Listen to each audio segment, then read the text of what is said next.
24 மணி நேரமும் 12 பெண் ஓதுவார்கள் உட்பட சுமார் 75 ஓதுவார்கள் தமிழிலே தான் மந்திரங்களை உச்சரித்துக் கொண்டிருந்தார்கள். குற்றம் பார்க்கின் சுற்றம் இல்லை. ஆகவே நல்லதையே நினைப்போம். சிறப்பாக நடந்திருக்கின்றது. எதிர்மறையான கருத்துக்களை தவிர்ப்பது நல்லது. நீங்கள் ஏதாவது தேவைகள் இருந்தால் அதை நாங்கள் நிறைவு செய்வதற்கு நிச்சயமாக தயாராக இருக்கின்றோம். அரும்பாடுபட்டிருக்கின்றோம். இந்த திருக்கோயில் திருமுழுக்கை பல்வேறு சட்ட போராட்டங்களுக்கு இடையே இதை நடத்தியிருக்கின்றோம். ஒரே வழக்கிற்கு, ஒரே நிகழ்விற்கு, ஒரே பொருளுக்கு 3 முறை உச்ச நீதிமன்றத்தை அணுகிய விசித்திரம் இந்த குடமுழுக்கில் தான் நடந்தது. ஒரே வழக்கிற்கு யார் குடமுழுக்கிற்கு உண்டான நேரத்தை ஒத்துக்கொண்டு கையெழுப்பமிட்டாரோ அவரே மீண்டும் நீதிமன்றத்திற்கு சென்ற ஒரு விசித்திரமானவும் இந்த குடமுழுக்கில் தான் நடைபெற்றிருக்கின்றது.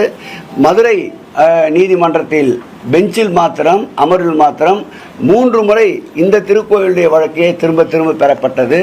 அருள் முருகன், சக்தி கொண்ட முருகன் எல்லாவற்றையும் சூரசம்ஹாரம் செய்து இன்றைக்கு மகிழ்ச்சியோடு இந்த குடமுழுக்கை ஏற்றுக்கொண்டிருக்கின்றார். நீ நான் நெகட்டிவா கேட்டா நான் என்ன பண்றேன்? பாசிட்டிவா கேளுங்க. அதெல்லாம் ஒரு விஷயமாப்பா. இல்லம்மா, 30வது நாள் விசேஷம் வந்துடுது. ஆவணி திருவிழா வந்துடுது. கொடியேற்று விழா வந்துடுது. அந்த ஆவணி திருவிழா வர்றதால அந்த 30 நாள் மண்டல கால பூஜை நடக்கும்.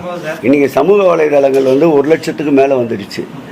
ஒவ்வொரு சமூக வலைதளத்திலும் பரவுற வீடியோக்களுக்கு நம்ம விளக்கம் சொல்லிக்கணும்னா நம்மளோட பணிகள் தான் கெடும். அதில் நம்ம பொறுத்தளவில் தமிழில் வேத மந்திரம் ஓதணும்னா உயர்நீதிமன்ற நீதிபதிகளே இந்த நிகழ்ச்சியில் கலந்துன்னு இருக்காங்க. அவங்களும் சிறப்பான முறையில் நடந்திருக்குதுன்னு இருக்காங்க. நம்ம கலப்பப்படுற புகார் கூறுவதற்கென்றே ஒரு கூட்டம் அலைந்து கொண்டிருக்கும். அந்த புகார்களுக்கெல்லாம், அந்த அவதூறுக்கெல்லாம் நாம் பதில் சொல்லி கொண்டே இருக்க வேண்டும் என்றால் நல்லதை பற்றி எதையுமே சிந்திக்க முடியாது. ஆகவே நல்லதை சிந்திப்போம்.